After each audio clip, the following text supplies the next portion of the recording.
Hey, I did a live stream and just rehearsing for a gig this weekend. We're relearning some of our more obscure material. There's a song called Gorilla Fight that I wrote, and it's got a pretty outrageous riff. The intro, there's two parts on the intro. Ian plays this.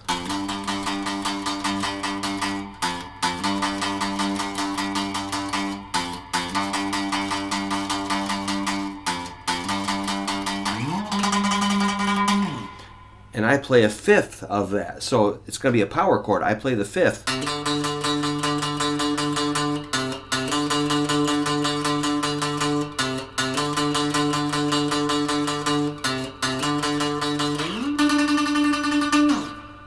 Then the mayhem ensues. So I have to do this riff that's pretty, I think it's kind of difficult.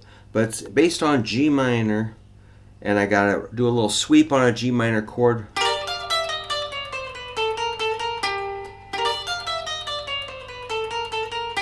That's the riff. So G minor is like 12, 11, 10. Little sweep. Then chromatic.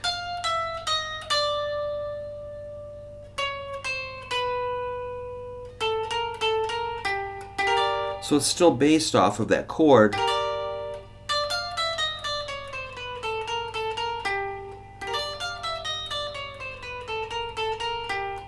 If I really rip the pick in there, it's kind of ugly. So if I'm lighter,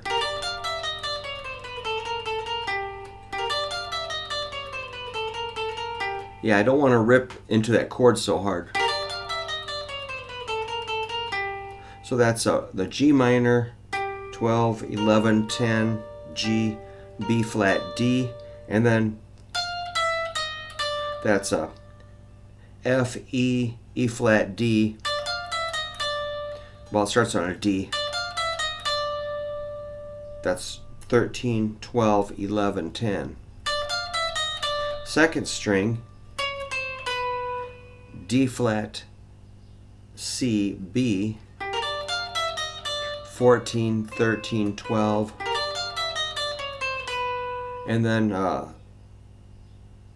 A, B flat, A, B flat, root, G. That's 10, 11, 10, 11, 12.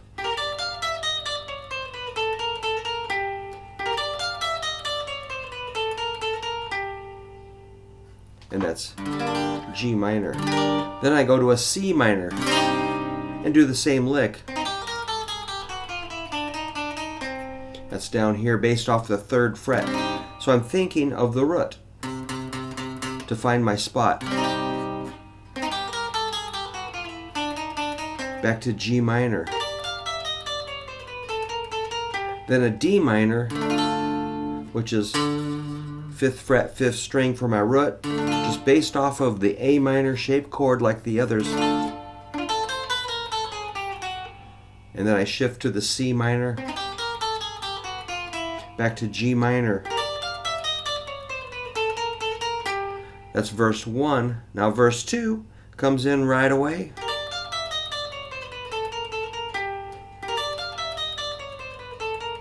This time, instead of down here for C minor, I'm up here to 15th fret. Back to G minor.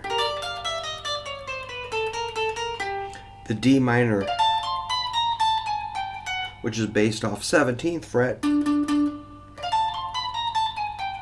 Then down to the C minor and the G minor.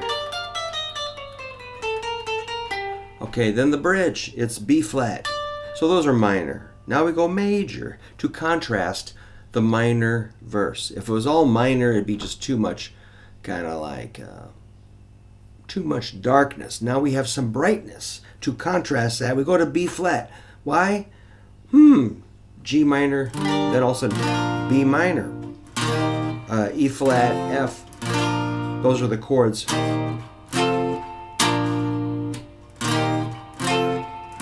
Then a D7 to kick us back to the G minor. So there's always a reason for the chords. They always take you somewhere when I'm writing a song.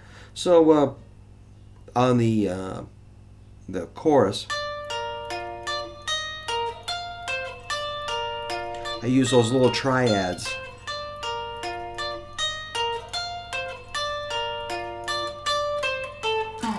And back into the intro. So those triads, B flat, based at the, I'm thinking of the root, 2nd string, 11th fret, a D shape. Now an E flat, I'm just thinking one of those, an F shape, take it up to F.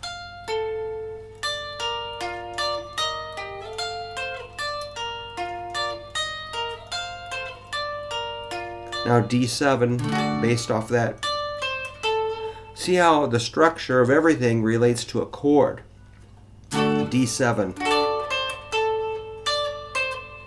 And then verse 3, which is, no, we do a solo.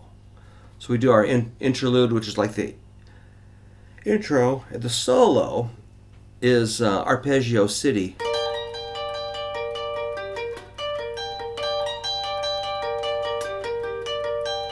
I think that's a good exercise. It really sounds like a guitar teacher wrote the song, you know.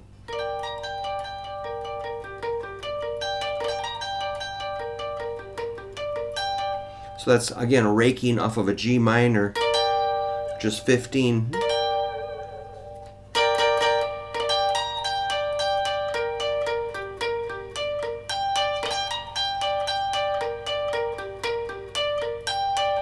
So that's just arpeggiating with a pattern.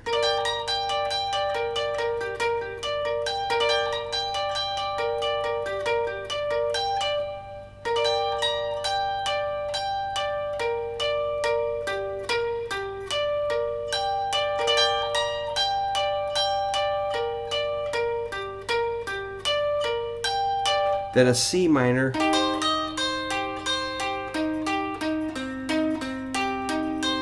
Back to G minor.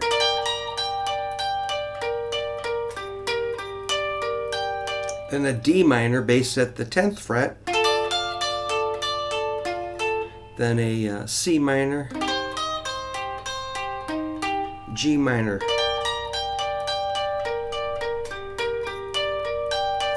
And then the chorus.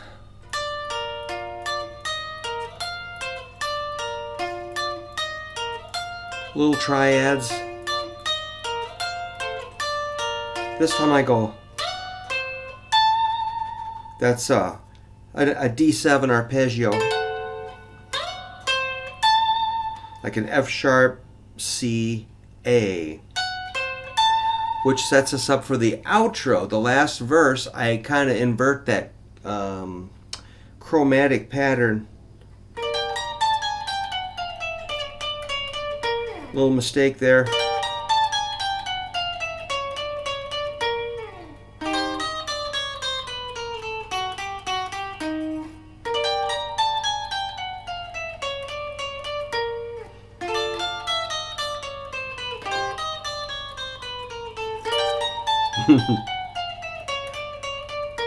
Tag it.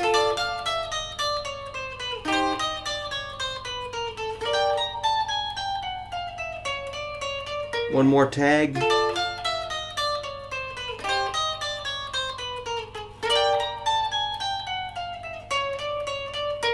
Done. And on that last part, I also overdubbed a part like the original, which harmonizes with in the most wicked way possible. It's pretty cool. So that's my song, Gorilla Fight. It's kind of a ridiculous title. It does have some gorilla sounds in it that we just kind of like. We like gorillas and monkeys and stuff in Surf Zombies. For some reason, we have quite a few songs with ape titles and themes. So, yeah, look up the song Gorilla Fight by Surf Zombies if you want to hear it. It's got some really cool sounds, and it's actually got a story I can tell you someday. But I think it's a good exercise. I should probably make a PDF for it and make that available. So if anybody wants that, I could attempt to write it out. So thanks for checking out my lesson video for Gorilla Fight, one of my songs. I do get requests to show Surf Zombie songs now and then. So I thought that's a good one because I'm working on it right now, trying to remember it. It's pretty hard.